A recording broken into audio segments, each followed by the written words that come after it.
करो, अब मुट्ठी बंद करो अपनी और पूरी ताकत से बोलो भारत माता की जो बोले सो निहाल। जय जय श्री राम, जय श्री राम। ये भारतीय जनता पार्टी के लोकसभा प्रत्याशी आदरणीय सुभाष शर्मा जी के पक्ष में आयोजित आज इस चुनाव की विशाल सभा में मंच पर उपस्थित भारतीय जनता पार्टी की ओर से इस चुनाव में बंगा के कन्वीनर आदरणीय प्रीतपाल बजाज जी, मंच पर उपस्थित आदरणीय संजीव भारद्वाज जी, हम सब की बड़ी बहन आदरणीय सुदेश जी, मंच पर उपस्थित मंडल अध्यक्ष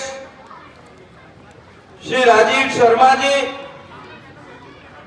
श्री अंशु ठाकुर जी और विशेष रूप से इस कार्यक्रम को आज इतना भव्य कार्यक्रम कराने में अपना बड़ा योगदान करने वाले, मेहनत करने वाले मेरे छोटे भाई हिम्मत तेजपाल जी, विकी खोसला जी, मेरा छोटा वीर आशु, मंच पे उपस्थित भारतीय जनता पार्टी के वक्फ इकाइयों के सारे जिम्मेदार कार्यकर्ता, इतनी बड़ी संख्या में आए हुए सारे मेरे पितृतुल्य बुजुर्ग, मेरी मातृशक्ति, मेरी माताएं बहनें, युवा साथियों, पत्रकार मित्रों, मैं आप सबका अभिनंदन करता हूं, आप सबका आभार करता हूं।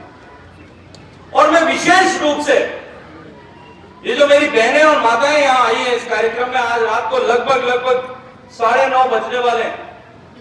घर में भोजन का समय, काम का समय, परिवार को संभालने का समय, लेकिन आपने परिवार को संभालने के समय में भी इस देश को संभालने के लिए अपना योगदान किया। इसलिए मैं आप सबके चरण छूकर के, आप सबके पांव छूकर के आप सबका अभिनंदन करता हूं, आप सबका आभार करता हूं, आप सबका धन्यवाद करता हूं। 1 तारीख को देश के भाग्य का फैसला हो जाएगा। वैसे ईमानदारी से एक बात कहूं, पिछले 3 महीने में इस चुनाव के कार्यक्रमों के अनुरूप के लिए मुझे आधे से ज्यादा देश के प्रदेशों में जाने का मौका मिला। राजस्थान में चुनाव पूरा करके आया, राजस्थान में चुनाव लड़के आया। पिछले 1 महीने में 26 को मेरे यहां चुनाव हुआ था, 27 से यहां पंजाब में हूं या पंजाब से बाहर जाकर के वापस यहीं आया हूं। जम्मू में गया, हरियाणा में गया, वक्त अलग अलग प्रदेशों में गया। अब तक 6 चरण के चुनाव हो गए। मैं एक बात आज आपको गारंटी के साथ में कहता हूं, जो चाहे वो पत्रकार मित्र लिख भी लें इस बात को, अब तक जितने लोकसभा हलकों में चुनाव हो गया है, मोदी जी को सरकार बनाने के लिए, पूरी बहुमत की सरकार बनाने के लिए भारत में कितनी सीटें चाहिए? 272 चाहिए। और हमारा नारा है, जनता ने हमको क्या नारा दिया? अब की बार 400 पार का नारा दिया है। 350 से ज्यादा हलकों में भारतीय जनता पार्टी की जीत सुनिश्चित हो गई है। अब कोई ताकत नहीं रोक सकती। इसलिए 1 तारीख को भारत के भाग्य का फैसला होगा। वो हमारे यहाँ के आनंदपुर साहब के लोकसभा क्षेत्र का भाग्य का फैसला होगा, इस बंगाल के भाग्य का फैसला होगा। भारत के भाग्य का फैसला देश के मतदाताओं ने लिख दिया।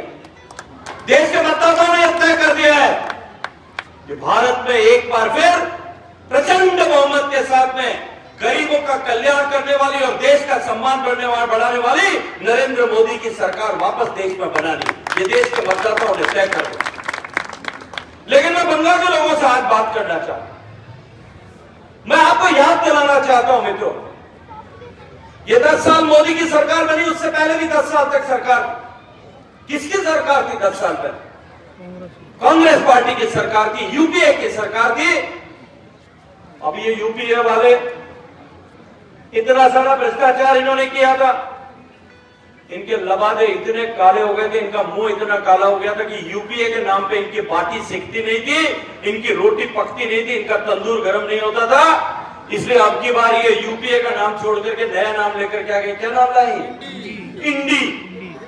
इंडी अलायंस बनकर के ये हम सब लोगों के बीच में आ गए। कौन कौन है इंडी अलायंस में? एक तो आपके पंजाब वाला ये सारे चोर जी, जो 15 दिन के लिए जेल से बेल पे बाहर आया, वो शराब का घोटालेबाज, एक कोयले का घोटालेबाज, एक नौकरी का घोटालेबाज, एक जमीन का घोटालेबाज, ये सारे घोटालेबाज देश के एक साथ इकट्ठे होकर के अपने मुंह की कालिक छुपाने के लिए नया लबादा ओढ़ करके और इस चुनाव के मैदान में आकर के खड़े हो गए। वो जो 10 साल तक इन्हीं लोगों का राज था, इसी यूपीए का राज था। मैं याद दिलाना चाहता हूं आपको उस 10 साल के राज में क्या समाचार अखबार में छपते। याद करिए, या तो देश में घोटाले के समाचार छपते थे, जमीन के अंदर कोयले से लेकर के आकाश में मोबाइल की तरंगों को बेचने तक का घोटालों के समाचार, 12 लाख करोड़ रुपए के घोटालों के समाचार छपते थे। याद है कि नहीं? हर तीसरे महीने एक बड़ा घोटाला छपता था। और या फिर देश में कोई समाचार छपता था, वो बम धमाकों का समाचार छपता था। और बम धमाके कहां होते थे? बम धमाके होते थे या तो हमारे मंदिरों में, हमारे आस्था के केंद्रों में। याद करिए, जम्मू आपके पड़ोस में, जम्मू के रघुनाथ मंदिर पर हमला हुआ था कि नहीं हुआ था? अक्षर मंदिर पे अहमदाबाद में हमला हुआ था, तमिलनाडु के देवी मंदिर में हमला हुआ था, राजस्थान के जयपुर में हनुमान जी के मंदिर पर बम विस्फोट हुए थे। हमारी आस्था के केंद्रों पर हमला करके हमको कमजोर करने का षड्यंत्र इस देश में आतंकवादियों के नाम से किया जा रहा है। और दूसरी तरफ इस भारत की अर्थव्यवस्था के केंद्र, जहां से भारत की आर्थिक गतिविधियां चलती है, उन सारे केंद्रों पर हमला होता था। या तो आस्था के केंद्र पर होता था या अर्थव्यवस्था के केंद्रों पर होता था। याद करिए, मुंबई नाव में बैठ करके हमलावर आए थे, याद है कि नहीं? याद करिए पुणे का जर्मन बेकरी कांड, याद करिए बैंगलोर का बम विस्फोट, हैदराबाद का बम विस्फोट, दिल्ली का बम विस्फोट। वो दिल्ली का घटना याद करिए, उन आतंकवादियों के पक्ष में सोनिया गांधी जी के आंख में से आंसू आ रहे थे। याद है कि नहीं आपको? जयपुर के हनुमान मंदिर पर, जयपुर में जो आज के मार्केट में विस्फोट, हमारी आस्था और अर्थव्यवस्था के केंद्रों पर जो है हमले होते थे। और उसके अलावा अगर कोई समाचार छपते थे तो वो क्या थे? कि हमारे सैनिकों की गर्दन काट करके और पाकिस्तान ले जाने के समाचार छपते।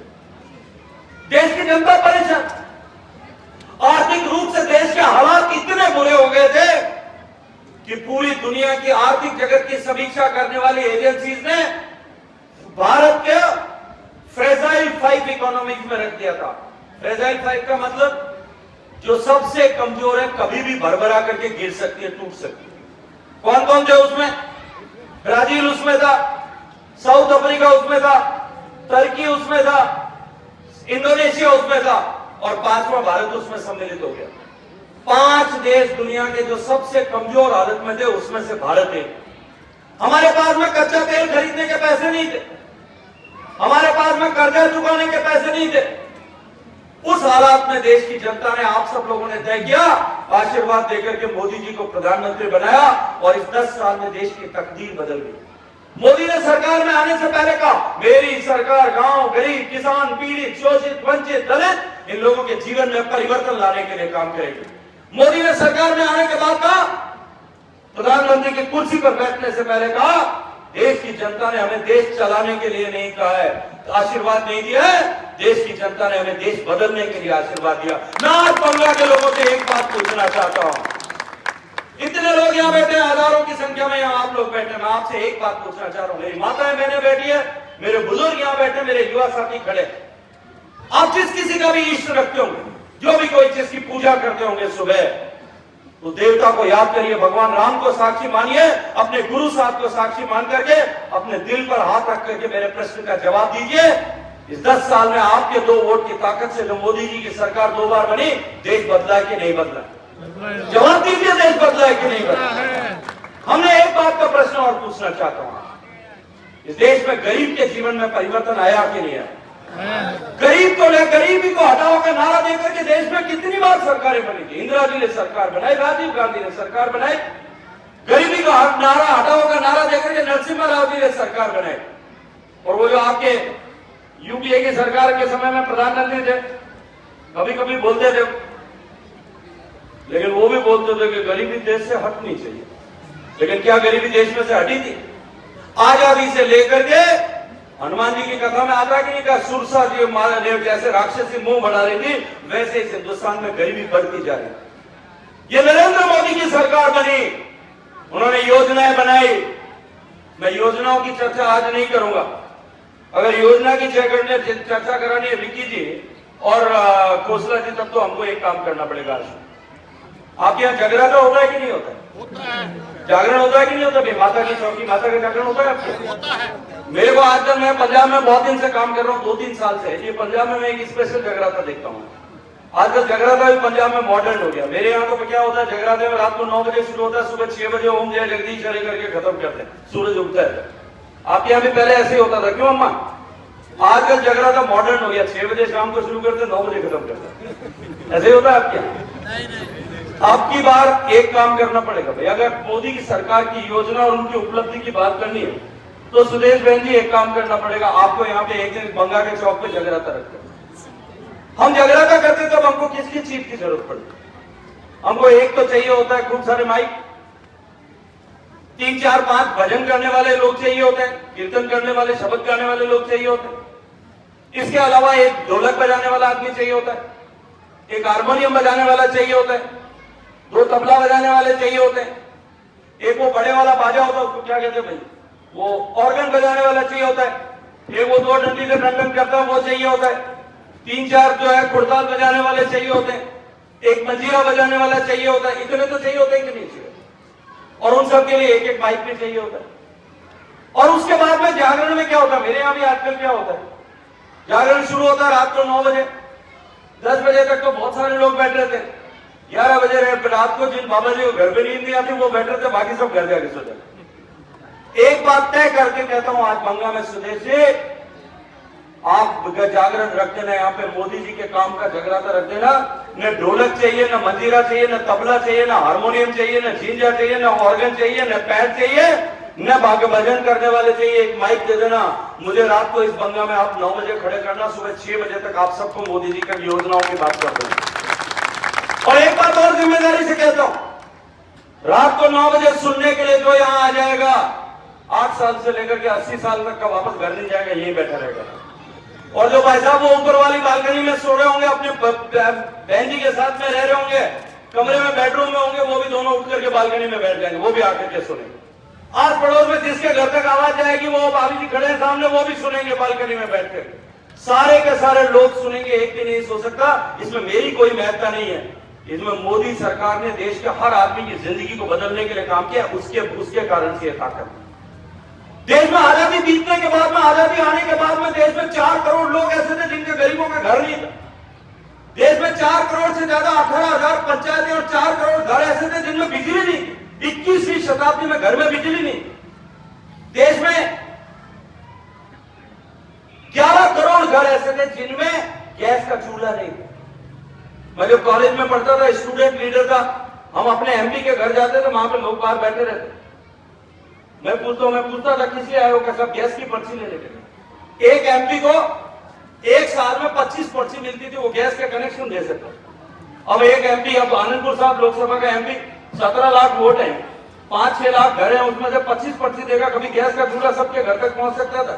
ये मोदी ने संकल्प किया और कहा कि हर गरीब मां के मैं आंसू आंख से पहुंच लूंगा, उसके घर का गैस का चूल्हा दे दूंगा। ढूंढ करके सबके घर में गैस का कनेक्शन पहुंच गया। 11 करोड़ गरीबों के घर में कनेक्शन पहुंच गया। ये मोदी की सरकार बनी तब देश के 12 करोड़ गरीबों के घर में शौचालय बने। अब बंगा में हम सब लोग शहर में रहते हैं, मैं एक दिन आपको कहता हूं अपने घर का शौचालय बंद करके ताला लगा, और फिर कह दो कि आज भी बंद है, कल भी बंद रहेगा, परसों भी बंद रहेगा, घर वाले रह सकते हैं क्या घर में? देश में आजादी के बाद में 62% घरों में सामान्य शौचालय की सुविधा नहीं थी। मेरी माताओं बहनों को नित्य प्रतिदिन अपनी गरिमा से समझौता करना पड़ता था। या तो रात होने का इंतजार करना पड़ता था या दिन होने से पहले जागना पड़ता था। ये मोदी की सरकार बनी, उसने तय किया कि मैं मेरी माताओं बहनों का सम्मान स्थापित करूंगा, और उन्होंने देश के 12 करोड़ परिवारों के घर में शौचालय बना दिया। ये संकल्प लेकर के आज हम बंगा के लोग बैठे। मैं आपसे एक बात पूछता हूं, क्या हमने कभी कल्पना की थी 2014 में कि देश में नया चुनाव हुआ, प्रधानमंत्री देश के सबसे पुराने और सबसे दुनिया के बड़े लोकतंत्र का प्रधानमंत्री जो है वो लाल किले के प्राचीर से खड़े होकर के कहेगा कि देश में शौचालय बनने चाहिए? किसी ने नहीं सोचा, किसी मैनिफेस्टो में नहीं लिखा, किसी भी हमने घोषणा पत्र में नहीं लिखा था, किसी भाषण में नहीं कहा था। हमने कहा हम देश बदलने के लिए आए हैं। मोदी जी ने कहा हर घर में शौचालय बनाए। कोई कल्पना कर सकता था कि जब देश का प्रधानमंत्री हाथ में ईंट लेकर के सीमेंट और मसाला लेकर के शौचालय बनाता हुआ दिखेगा। कोई कल्पना कर सकता था देश का प्रधानमंत्री शौचालय बनाएगा? कभी किसी ने कल्पना की थी कि देश का प्रधानमंत्री, भारत का प्रधानमंत्री सफाई का सम्मान कैसे बढ़े? उसके लिए हाथ से खुद गटर खाली करता हुआ दिखेगा, फोटो छपेगा? कोई सोच सकता? हम में से कभी किसी ने, मैंने भी नहीं सोचा था, आशु ईमानदारी से कहता हूं, मैंने भी नहीं सोचा था कि देश का प्रधानमंत्री सफाई करने वालों का सम्मान बढ़ाने के लिए उस कुंभ के मेले में खुद उनको कुर्सी पे बिठा के जमीन पर बैठ करके उनके पांव छूएगा, सब पांव धो करके उनके साफ करेगा। ये देश में स्वच्छता की तकलीफ। और हुआ क्या? मोदी जी ने कहा आजादी के, गांधी जी के जन्म के 150 साल पूरे होंगे उस दिन तक हम देश को खुले से शौच से मुक्त करेंगे। 2 अक्टूबर 2019 दोबारा सरकार बन गई थी, मेरे मंत्रालय के अधीन वो काम आता, जल शक्ति मंत्रालय के अधीन। हमने काम पूरा कर दिया। कार्यक्रम था अहमदाबाद में, गांधीनगर में, साबरमती आश्रम के बाद। मुझे लगा कि तो मोदी जी धन्यवाद देंगे कि बच्चे तुमने अच्छा काम किया है, टाइम पे काम पूरा कर दिया, देश में 12 करोड़ शौचालय बना दिए। मोदी जी भाषण देने के लिए खड़े हुए, मैं मन में बहुत खुश हो रहा था कि अभी तो मोदी जी धन्यवाद देंगे, शाबाश कहेंगे। और मोदी जी ने कहा ये हमारे लिए लक्ष्य नहीं था, ये केवल एक पायदान थी, हमारा लक्ष्य संपूर्ण स्वच्छता की ओर लेकर के जाना है। देश का हर गांव कंप्लीट साफ होना चाहिए, शौचालय बनाना हमारा टारगेट नहीं। और उन्होंने कहा हर गांव में सफाई की पूरी व्यवस्था होनी चाहिए। मैं आज गर्व से यहां खड़े होकर के कह सकता हूं देश में 6 लाख गांव हैं, 6 लाख गांव में से देश के 4.5 लाख से ज्यादा गांव में आज सफाई की संपूर्ण स्वच्छता की, चाहे solid waste management, liquid waste management का कोई न कोई एक्टिविटी वहां पर काम पूरा होगा। देश के 1.5 लाख गांव ऐसे हैं, 6 लाख में से 1.5 लाख गांव ऐसे हैं जो आज 100% स्वच्छ हो गए। वहां आज गंदगी का नामो निशान नहीं रहा, चाहे गोबर की व्यवस्था हो, गंदे पानी की व्यवस्था हो, प्लास्टिक की व्यवस्था हो, कचरे के निस्तारण की व्यवस्था हो, वो सारी व्यवस्था हो गई। 2026 के अंत तक का समय देश का 100% गांव स्वच्छ हो जाएगा। देश का प्रधानमंत्री नरेंद्र मोदी बनेगा। राजीव गांधी प्रधानमंत्री थे, राजीव गांधी कहते थे कि मैं 100 रुपए ऊपर भेजता हूं, धरातल पे केवल कितने रुपए भेजते? 15 रुपए भेजते। 85 रुपए रास्ते में खो जाते, भ्रष्टाचार की बैंक चढ़ जाते हैं। ये मोदी प्रधानमंत्री बना, उसने कहा देश के हर गरीब के बैंक का खाता खुलना चाहिए। 45 करोड़ खाते खुल गए, देश के हर घर तक बैंक का खाता पहुंच गया। आज मोदी जी एक खटका दबाते हैं, किसान सम्मान निधि का 11 करोड़ खातों में किसान सम्मान निधि पहुंच जाती है। कोई एक पैसा भी कहीं पटवारी को, गिरदारी को, गिरदावर को देने की जरूरत नहीं पड़ती है क्या? देश के बच्चों को पेंशन मिलती होगी, आपको सब्सिडी मिलती होगी, सीधा आपके खाते में बेनिफिट ट्रांसफर होता है, आप कहीं भी इधर उधर नहीं जा सकते। भ्रष्टाचार पर रोक लगाने का संकल्प के साथ में देश की सरकार ने काम किया। मोदी ने कहा मैं खाऊंगा और मैं जो खाने वाले हैं उनको सही जगह पे पहुंचाया कि नहीं पहुंचाया? क्या आपने कभी कल्पना की थी कि देश के किसी एक सूबे का मुख्यमंत्री जेल जाएगा? क्या आपने कभी कल्पना की थी कि जो भ्रष्टाचार करेगा, कोयले की खान में दलाली करेगा, वो भी जेल जाएगा? देश के 2 मुख्यमंत्री, कितने पुराने मुख्यमंत्री तो अंदर गए। और आज यहां खड़े होकर के कह रहा हूं, बंगा में आप लिख करके रख लेना मेरे नाम से, इस पंजाब की सरकार जिस दिन बदलेगी और जांच करना शुरू करेंगे, इस भगवंत मान साहब की सरकार का आधे मंत्री जाने की तैयारी करके बैठे हैं, पक्का जाएंगे अंदर। मैं जिम्मेदारी से आज आपके सामने ये बात कह रहा हूं। आपके अड़ोस पड़ोस में भी कोई मंत्री होगा, संतरी होगा, उसके लिए भी समझ जाना, आप इशारे में कह रहा हूं, वो भी जाने वाले। इसलिए मैं आज आपको विनती करने की, देश बदलने के लिए नरेंद्र मोदी की सरकार ने काम किया, ईमानदारी से काम किया, गरीब के जीवन में परिवर्तन लाने के लिए काम किया। कोरोना आया, कैसी हालत थी दुनिया। आप कल्पना करो, कोरोना के समय अगर मोदी प्रधानमंत्री नहीं होता और उसके जगह मान साहब को प्रधानमंत्री बना देते, 8 बजे के बाद में तो उनका काम दूसरा शुरू हो जाता, देश की हालत क्या होने वाली थी? या उनके सर्दी को बना देते, वो सर्दी अगर प्रधानमंत्री होते तो वो दारू में जो गड़बड़ करके गए वो दवाई में भी गड़बड़ कर देते। उनके अलावा अगर उनको नहीं बनाते तो जो कांग्रेस पार्टी के युवराज हैं पप्पू जी, उनको बना देते। उससे क्या हो सकता था? बताओ मेरे को क्या हालत होने वाली थी? कोरोना आया तब सारी दुनिया डर रही थी कि भारत में कोरोना पहुंच गया तो भारत जैसा देश जिसके पास में प्रॉपर इंफ्रास्ट्रक्चर नहीं है, ठीक से अस्पताल नहीं है, ऑक्सीजन की कमी है, पीपी किट बनता नहीं है, N95 मास्क बनता नहीं है, वैक्सीन कभी भारत में बनी नहीं थी इतिहास में भी, वो भारत कैसे पार पड़ेगी, उसके लोग कैसे बचेंगे? लेकिन मित्रों, ये मोदी का भारत था।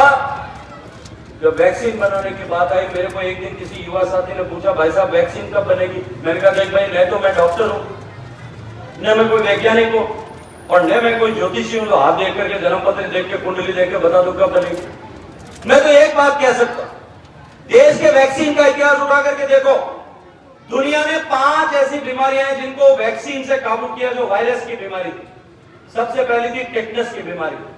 टिटनस का टीका जिस दिन दुनिया में बना और लगना शुरू हुआ, उसके 74 साल भारत में पहुंचा था।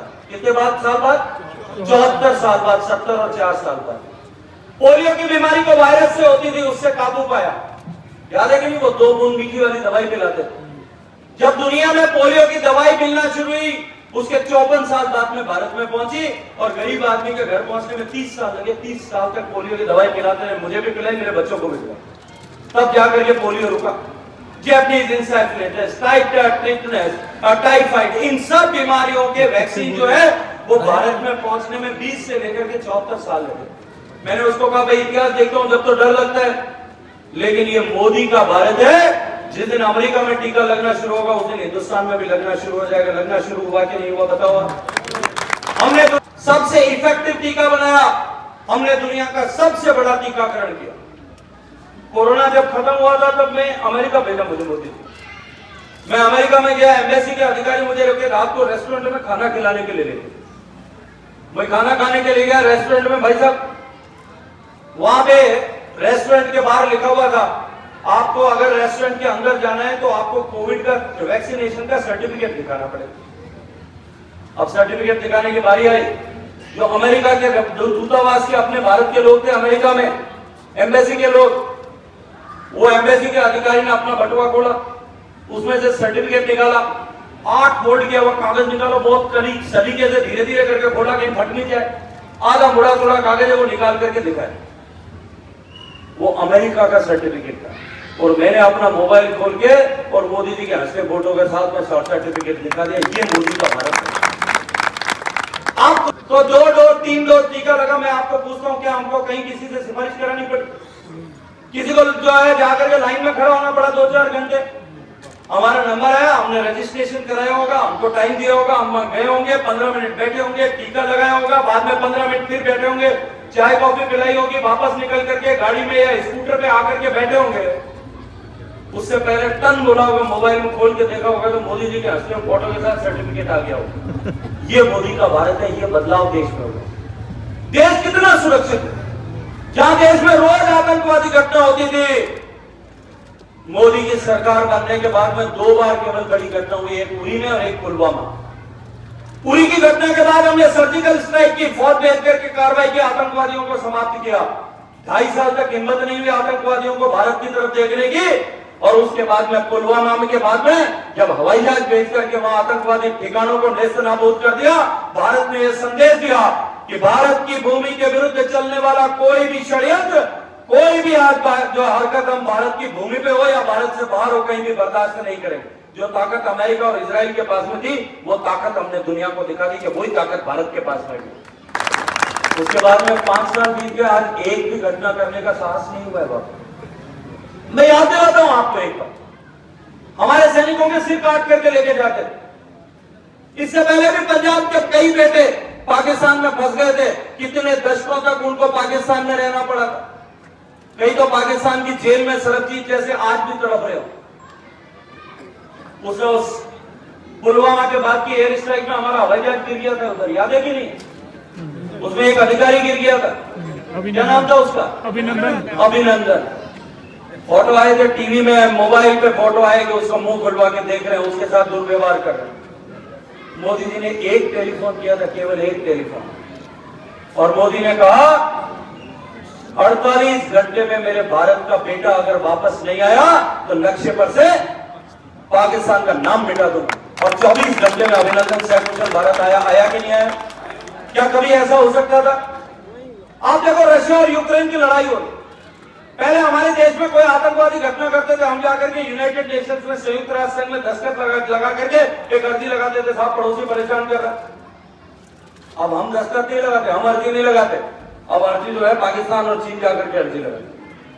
मोदी जी ने अब आज संयुक्त राष्ट्र संघ में रूस और यूक्रेन की लड़ाई होती है, तब संयुक्त राष्ट्र संघ में किस बात की चर्चा होती है कि इस दुनिया में अगर इस लड़ाई को कोई मिटा सकता है तो वो धरती पर एक ही शख्स है और उसका क्या नाम है?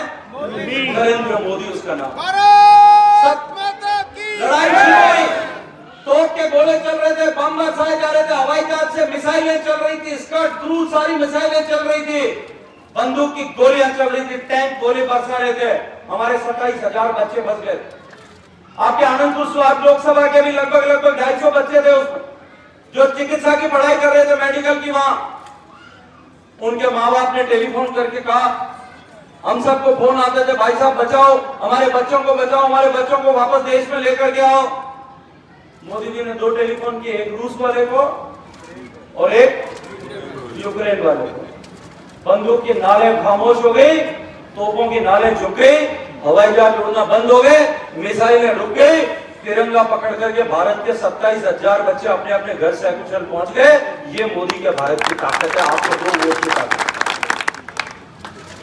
हमारे वाले तो आए ही आए, पाकिस्तान वालों को समझ में आया कि ये तो भारत के झंडे में कुछ न कुछ ताकत तो है। उन्होंने कागज पे भारत का झंडा पोता, बीच में चक्र अशोक का बनाया और झंडा कागज वाला पकड़ के पाकिस्तान वाले आए, उनको भी सलाम कर रहे थे, सल्यूट कर रहे थे कि ये भी भारत का झंडा लेकर के आए, जाने दो इनको भी। उन्होंने अपने देश में कराची में पहुंच करके स्टेटमेंट दिया कि अगर देश का कोई प्रधानमंत्री हो तो कैसा होना चाहिए? मोदी के जैसा होना चाहिए, और झंडा अगर ताकतवर हो तो कैसा होना चाहिए? आज 370 की धारा की बात कर रहे, 370 की धारा के कारण से जो है हमारे कश्मीर में आतंकवाद की जड़ हरी थी। इस देश का संविधान वहां लागू नहीं था, संसद कानून बनाती थी, वो लागू नहीं होता। भ्रष्टाचार निरोधक कानून वहां लागू नहीं था, पोक्सो का कानून, बच्चों के साथ दुर्व्यवहार होने का कानून वहां लागू नहीं था। वहां पर जो है वाल्मीकि लोगों का रिजर्वेशन नहीं था, वहां महिलाओं बेटियों को जो है वो अधिकार, प्रॉपर्टी में अधिकार नहीं था, क्योंकि देश का कानून वहां लागू नहीं था। और वहां आतंकवादियों को उसके कारण से संरक्षण मिलता था। मोदी जी ने तय किया 370 हटानी है। इस 370 के कारण से, देश के इस आतंकवाद के कारण से जम्मू कश्मीर में 48,000 बेटे शहीद हुए। किसी का बेटा होगा, किसी का भाई होगा, किसी का सुहाग होगा, उसकी खून वहां पर जो है कश्मीर में गिर गया। कि आपकी ताकत, आपके एक वोट की ताकत से बनी हुई सरकार। अब आजकल ये कह रहे हैं, ये जो अलायंस वाला है, घमंडी अलायंस वाले, इन्होंने अपने सामूहिक घोषणा पत्र में लिखा है कि अगर हमारी सरकार बन गई, अगर हमारी सरकार बन गई, अगर राहुल गांधी प्रधानमंत्री बन गए तो हम 370 वापस लगा देंगे। मेरे को एक पत्रकार ने पूछा, वो कह रहे हैं कि अगर हमारी सरकार बन गई तो हम 370 लगा देंगे वापस। मैंने कहा अगर मेरी बुआ के दादी होती तो वो फूफड़ होता मेरा।